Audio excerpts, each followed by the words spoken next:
company about a problem with a piece of household equipment. First, you have some time to look at questions 1 to 7.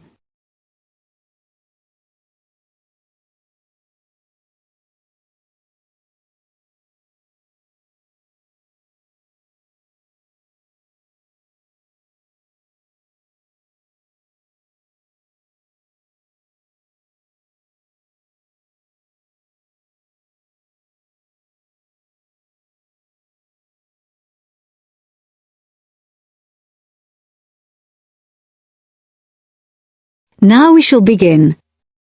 You should answer the questions as you listen, because you will not hear the recording a second time. Listen carefully and answer questions 1 to 7. Hello, Sinclair Electrical Services, Kevin speaking. Oh, good morning. I believe you do television repairs. That's right, we do. Well, my television's not working, but I don't have a car. Can you come round to see it? That shouldn't be a problem. Good. Can I just take a few details then? Certainly. So, if I could start with your name? Yes, it's Mrs. Douglas. Douglas? It's double S at the end, actually. OK, and the address? 135 Park Hill Avenue. In Somerton? That's right. And would you like my phone number? Yes, please. It's 765 482. 428? No, 82. OK, right. So, what's the problem with the television? Low volume. Even when you turn it up to maximum, it doesn't seem to make much difference. I mean, it's quite an old TV, but it's always worked perfectly well up to now. And the picture's okay. I did wonder. We had a power cut a couple of days ago, and it's not been right since then. I don't know if that could have affected it.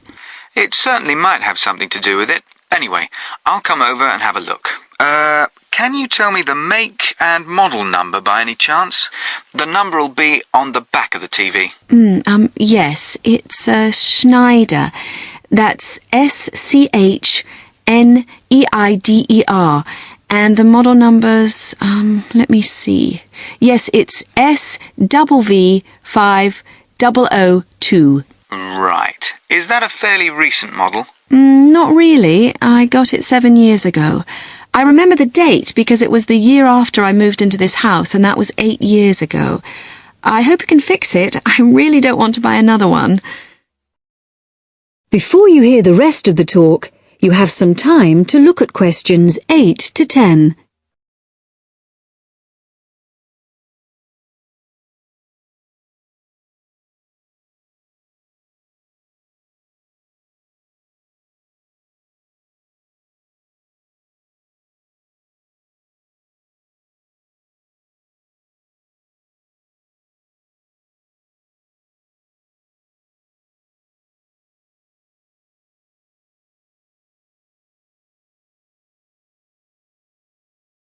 Now listen and answer questions 8 to 10. Well, I'll see what I can do when I come round to the house to look at it. I think I know your road. Is it the one that's off the high street? That's right. The house is on the left if you're coming from the high street, just before the road bends to the right. I'm afraid it's getting harder and harder to park on the road, but if you drive on round the bend, you can usually find somewhere. That's all right. Now, let's see. When would it be convenient for me to come round? Well, as soon as possible, really. Well, what's today? Friday. I'm booked up today, and then we've got the weekend, so I'm afraid it looks like Monday morning's the earliest. You can't come tomorrow? Well, Saturday morning I'm in the showroom, and I don't work Saturday afternoon and Sunday. OK. I'll make sure I'm in. Oh, and one last thing. I wonder if you'd mind telling me how you heard about us. We've just opened a new web page, and we're interested to see how effective it is. No, I actually heard about you from the woman next door. She couldn't remember your number, but I looked it up in the phone book. Oh, right. It's always the best advertising, word of mouth. Right, OK. Thank you, Mrs. Douglas. Thank you. Goodbye. That is the end of part 1. You now have half a minute to check your answers.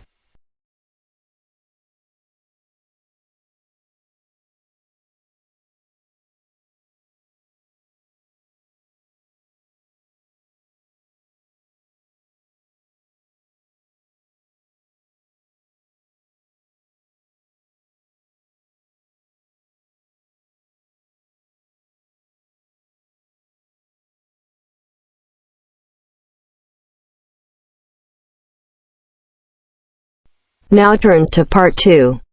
Part 2. You are going to listen to a radio program about buying a house. First, you have some time to look at questions 11 to 15.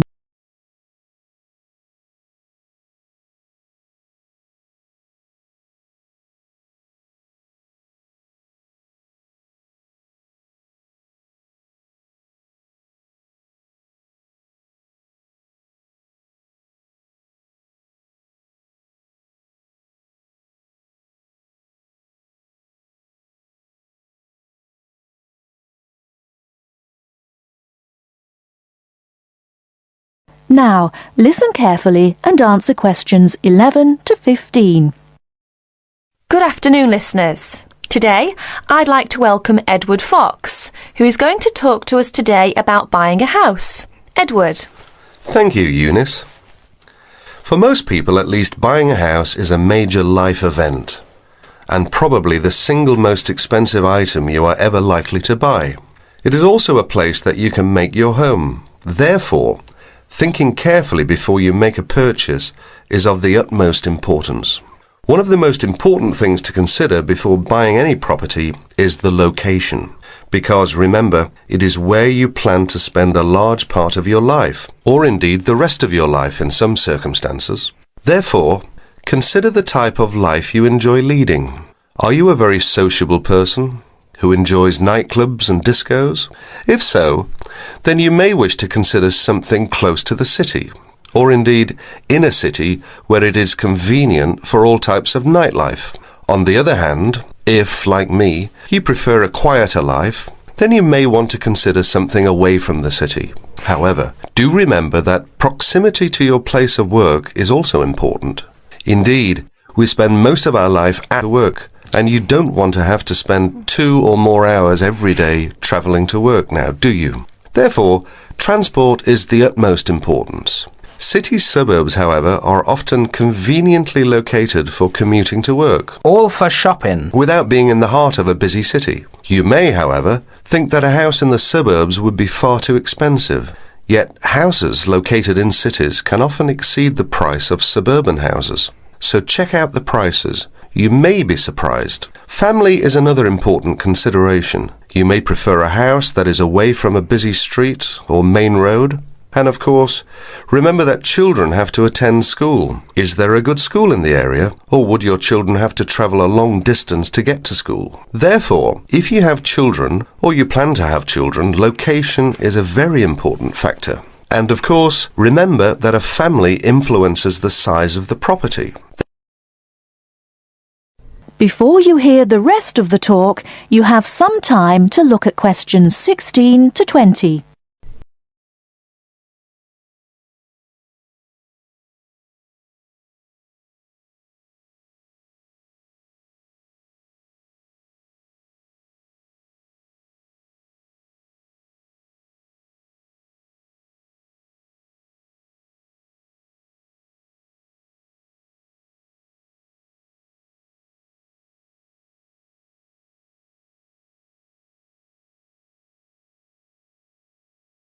Now listen and answer questions 16 to 20. And of course, remember that a family influences the size of the property. There are, of course, various types of houses. There are detached houses which stand alone and are not joined by to another building. Then there are semi-detached houses, which, incidentally, are the most common, and for good reason. Because they are less expensive than detached houses, this is because they are, in fact, 2 houses joined together, and therefore take up less space. And finally, there are townhouses, which are many houses joined together to form a long row. But don't think that townhouses are less expensive than semi-detached houses. They rarely are. This is because they are usually built in cities where the prices of property is very expensive indeed. The age of property is another consideration. If you're considering buying an old house, beware. You may be faced with expensive repairs and renovation bills. So have the house thoroughly checked by a professional surveyor before you decide to buy. But then again, there are things you can look for yourself. Things such as the condition of the woodwork, especially doors and windows that can be expensive to replace.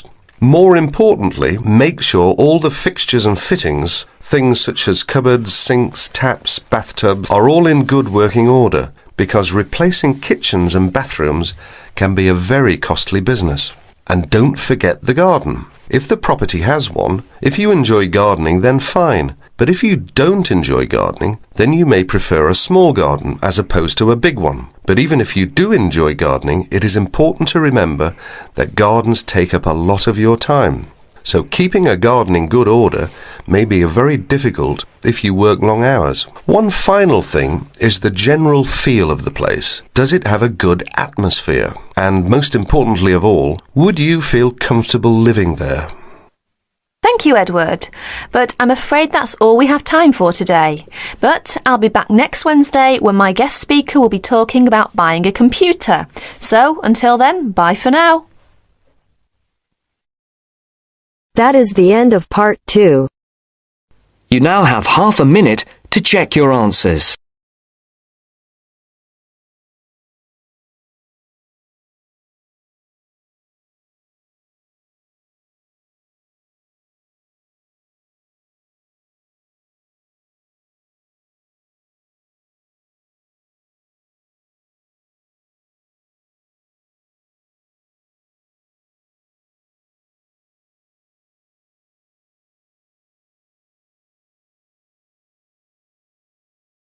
Now turns to part 3. Part 3. You will now hear a radio talk on agricultural regulations. First, you have some time to look at questions 21 to 25.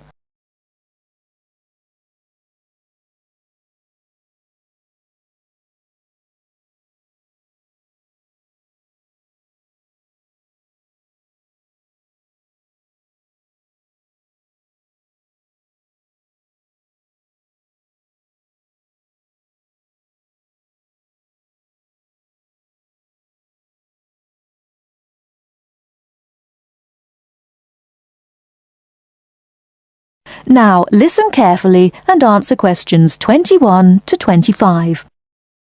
Could there be clearer proof of the arrogance and indifference of those who are supposed to keep our food safe than the muzzling of John Verrill? Agriculture is a business, true, and businesses have to make money. But this shows how ministers and officials put the profits of the agriculture business before the well-being of the British people. Mr. Verrill, a pharmaceutical chemist, was appointed to represent consumers on one of the many committees that advise the government on food safety. When he tried to do his job, though, and wanted to warn ministers of a danger to children's health, he was refused permission to do so. The danger comes from hormones given to cattle in the USA and some other countries to make them grow faster. They speed up the animal's development to maturity, thus making meat production more profitable. There have, however, long been fears that the hormones have horrendous effects on the people who eat them, causing diseases as serious as cancer. Once these hormones were used on British cattle too, but over 20 years ago they were banned in Europe for being too dangerous. Indeed, so concerned is the European Union that it banned imports of hormone-fed beef years ago, much to the fury of the US government, which wants to sell it all over the world. Several years ago, the USA and Canada asked the World Trade Organization to declare the ban illegal and to punish Europe for failing to lift it. The WTO, with its long record of refusing to let environmental or safety concerns interfere with trade, agreed, imposing fines of more than $120 million a year on the EU for its refusal to back down. The British government now backs the Americans, claiming that there is no proof that hormone-fed beef does any harm. This is where Mr. Verrill comes in. He is very angry with the government, especially as their claim comes out just after a Danish study shows that growth hormones are 200 times more dangerous than was previously thought. Worried by these findings, Mr. Verrill spoke to government representatives, who did nothing. Before you hear the rest of the talk, you have some time to look at questions 26 to 30.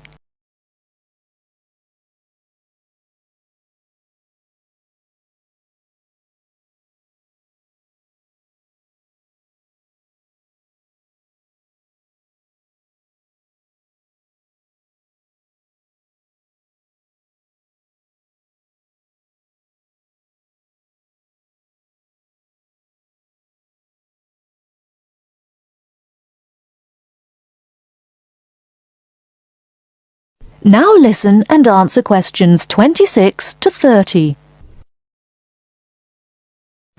Not only that, but they have not been testing beef which is imported, which, by law, they are required to do. This directly affects the British public, as about 40% of the beef British people eat comes from abroad, supposedly from countries like Brazil, which does not allow the use of growth hormones. Brazilian beef is stocked by some British supermarkets and widely used in catering. Yet, when a Brazilian farm was recently visited by EU inspectors, a large stockpile of this banned substance was found. This is not the first food scandal we have had in our country. Take the present concern over a well-known chocolate company. Several months ago, the company found out that its sweets were contaminated with a rare form of salmonella, but they did nothing about it, leaving their sweets in the shops to be bought by the unsuspecting public. It was not until 5 months later, when several children had suffered food poisoning, that the chocolate bars were removed from the shelves. It makes you wonder how many other dangerous foods have been allowed onto our plates. That is the end of part 3. You now have half a minute to check your answers.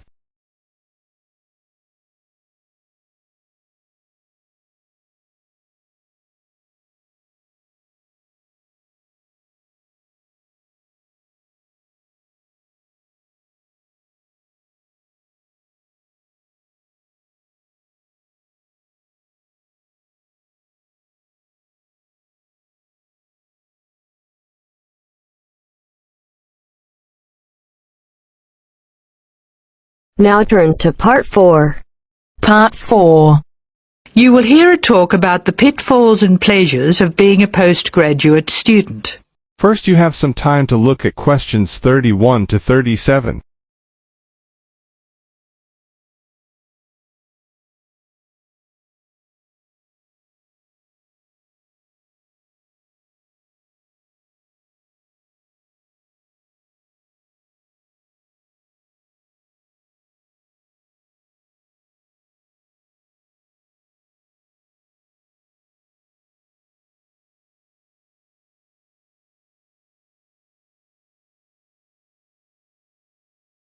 Listen carefully and answer questions 31 to 37.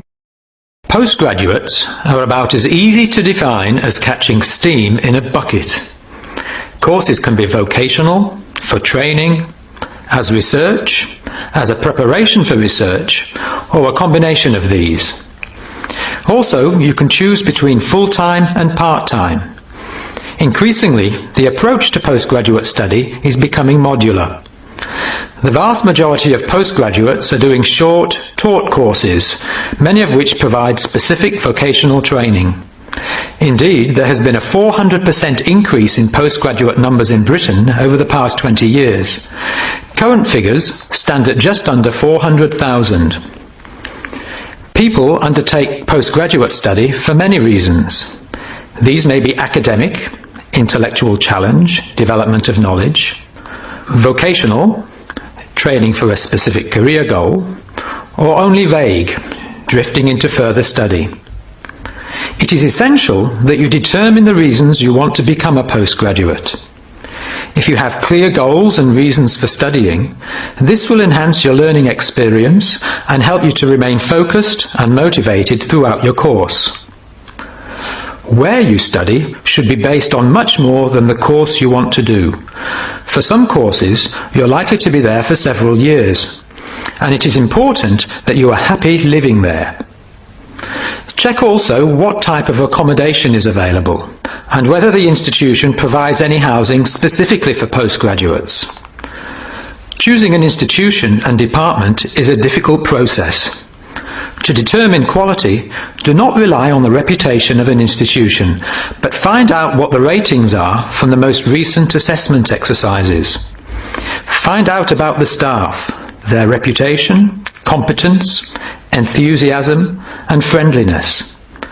Visit the department if possible, and talk to existing postgraduates about their experience, satisfaction, comments, and complaints. Be very careful to check how they feel about their supervisors. Also, check what facilities are available, both at an institutional level, for example libraries, laboratory and computing facilities, and in the department, for example study room, desk, photocopying, secretarial support, etc. Everyone will have their own priorities here. I am always anxious to check the computer support available and regard it as slightly more important than library access. Your working environment and the support available to you plays an essential part in making your work as a postgraduate a positive experience. Life as a postgraduate can be very different to your other experiences of education. Things that can distinguish your experience are the level of study, independence of working, intensity of the course, the demands on your time, and often the fact that you're older than the majority of students. These factors can contribute to making you feel isolated.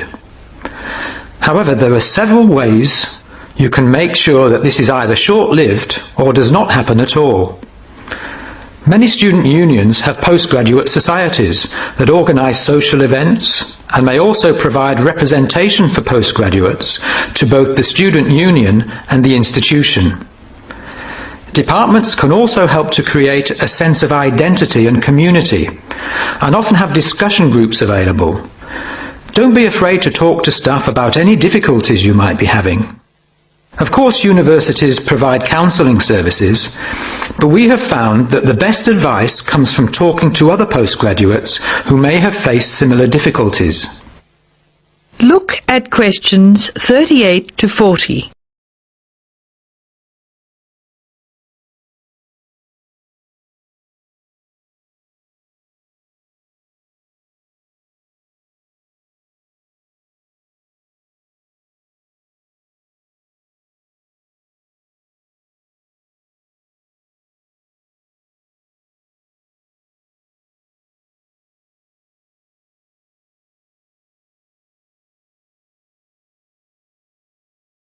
Now listen carefully and answer questions 38 to 40. Financial planning is essential, since the government excludes postgraduates from student loans, and it can be difficult to maintain your student status with banks. This has implications for free banking and overdraft facilities. Do not underestimate your living costs, including food, accommodation and travel. And be careful not to budget for everything except a social life. Funding a course is one of the most challenging things people face when considering postgraduate study. Most postgraduate students finance themselves. They pay often very large fees to the institution and receive no maintenance income to support their study. Make sure you know exactly what your costs will be. Institutions often hide extra fees, like laboratory costs, behind the headline fee rate advertised. Funding can come from various sources: research councils, charities, trust funds, institutional scholarships, local education authorities, and professional bodies and organisations all offer various levels of funding. As I said before, the government excludes postgraduates from student loans, so it is essential you look to other sources. Career development loans are available from high street banks. The best advice on funding is to be proactive, persistent and patient. The postgraduate community in Britain is multinational, has a wide range of experience of life and work, and an exciting mix of goals, both career and academic. Being a postgraduate student should be a productive and fulfilling thing to do, and you will become part of a diverse and motivated social group. That is the end of part 4. You now have half a minute to check your answers.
Give it to